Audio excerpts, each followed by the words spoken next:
ನೀವು ತಗೋತಾ ಇರುವ ಉಸಿರಾಟ ಸರಿಗಿದೆಯೇ? ಸರಿಗಿದೆ ಗುರುಜಿ. ಸರಿ ಇಲ್ಲ. ಸರಿಗಿದ್ರೆ ಪ್ರಾಣಾಯಾಮವನ್ನು ಸೇರಿಸಲಾರರು ಲಿಸ್ಟ್ ಅಲ್ಲಿ. ಸರಿಗಿಲ್ಲ. ಯಾತಕ್ಕೆ ಸರಿ ಇಲ್ಲ? ಸರಿ ಅಂದ್ರೆ ಏನು, ಸರಿ ಇಲ್ಲ ಅಂದ್ರೆ ಏನು? ಸಾಧಾರಣವಾಗಿ ನಾವು ಮೂಗಿನ ಹೊಳ್ಳೆಯಿಂದ ಉಸಿರನ್ನು ತಗೋತೀವಿ, ಬಿಡ್ತೀವಿ.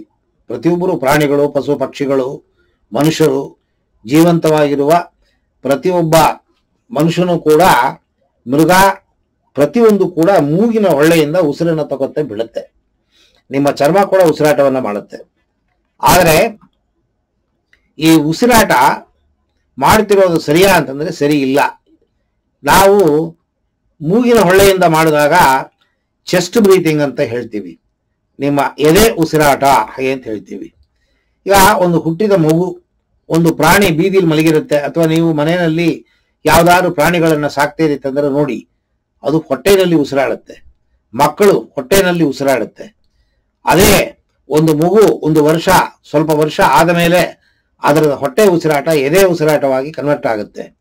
ಯಾತಕ್ಕೆ ಈ ತರ ಆಗುತ್ತೆ ಅಂತಂದ್ರೆ, ನಿಮ್ಮ ಹೊಟ್ಟೆಗೂ ಎದೆಗೂ ಮಧ್ಯದಲ್ಲಿ ಡಯಾಫಾರಮ್ ಅಂತನ್ನೋ ಒಂದು ಪದರ, ಇದು ಹೆಂಗಸರ ಗರ್ಭಕೋಶ ಹೇಗಿದೆ ಆ ರೀತಿ ಒಂದು ತೆಳ್ಳಗೆ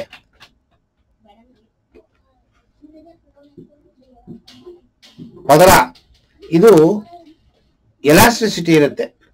ಗಾಳಿ ನೀವು ತಗೊಂಡಾಗ ನಿಮ್ಮ ಹೊಟ್ಟೆಯನ್ನ ಕೆಳಗಡೆ ತಳ್ಳುತ್ತೆ, ವಿಶಾಲವಾದ ಜಾಗವನ್ನು ಮಾಡಿಕೊಟ್ಟು ಹೆಚ್ಚು ಪ್ರಮಾಣದ ಗಾಳಿ ಒಳಗಡೆ ಹೋಗಂಗೆ ಮಾಡುತ್ತೆ. ಅದೇ ನೀವು ಗಾಳಿಯನ್ನ ಬಿಟ್ಟಾಗ ನಿಮ್ಮ ಎದೆಯನ್ನ ಮೇಲ್ಗಡೆ ತಳ್ಳಿ, ಎದೆ ಒಳಗಡೆ ಅಂದ್ರೆ ಲಂಗ್ಸ್ ಒಳಗಡೆ ಕೆಟ್ಟ ಪ್ರಮಾಣದ ಗಾಳಿ ಏನು ಸೇರ್ಕೊಂಡಿದೆ, ಟಾಕ್ಸಿನ್ಸ್ ಅಂತ ಹೇಳ್ತೀವಿ, ಆ ಗಾಳಿಯನ್ನ ಫೋರ್ಸ್ ಆಗಿ ಒಳಗಡೆ ತಳ್ಳುತ್ತೆ. ಈ ಕೆಲಸ ಮಾಡ್ತಿರೋದು ಡಯಾಫಾರಮ್. ಇದು ಪ್ರತಿಯೊಬ್ಬರಿಗೂ ಇದೆ. ಈ ಪ್ರತಿಯೊಬ್ಬರಿಗೂ ಕೆಲಸ ಮಾಡ್ತಿದೆ. ಅದು ಸಣ್ಣ ವಯಸ್ಸಲ್ಲಿ ಚಿಕ್ಕದಾಗಿದ್ದಾಗ ಅದು ಹೊಟ್ಟೆ ಹತ್ತತ್ರ ಇತ್ತು.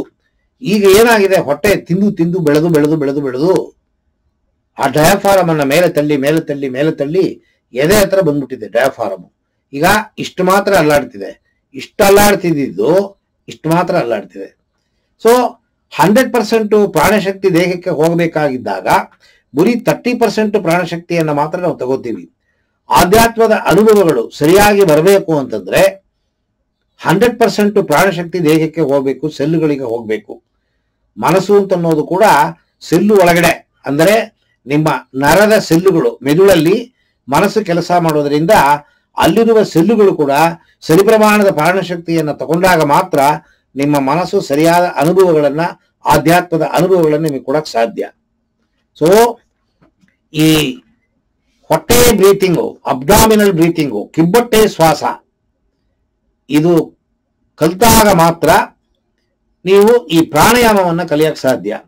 ಹೇಗೆ ಒಂದು ಮನೆ ಕಟ್ಟಡ ಕಟ್ಟಬೇಕು ಅಂತಂದ್ರೆ ಒಂದು ಪಾಯ ಹಾಕ್ತೀವಿ, ಹಾಗೆ ಈ ಅಬ್ಡಾಮಿನಲ್ ಬ್ರೀತಿಂಗ್ ಅಂತ ಅನ್ನೋದು ಪ್ರಾಣಾಯಾಮದ ಮೂಲ.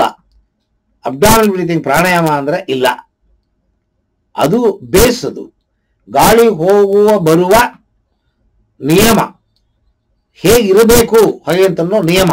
ಈಗ ಕಟ್ಟಡ ಮೇಲೆ ಕಟ್ಟುತ್ತೀವಿ ಅಂತಂದ್ರೆ ಬ್ಲೂ ಪ್ರಿಂಟ್ ಪ್ರಕಾರ ಅಡಿಪಾಯ ಹಾಕ್ತಾರೆ. ಅಡಿಪಾಯ ಕಟ್ಟಡ ಅಲ್ಲ, ಆದ್ರೆ ಕಟ್ಟಡದ ಮೂಲವೇ ಅಡಿಪಾಯ.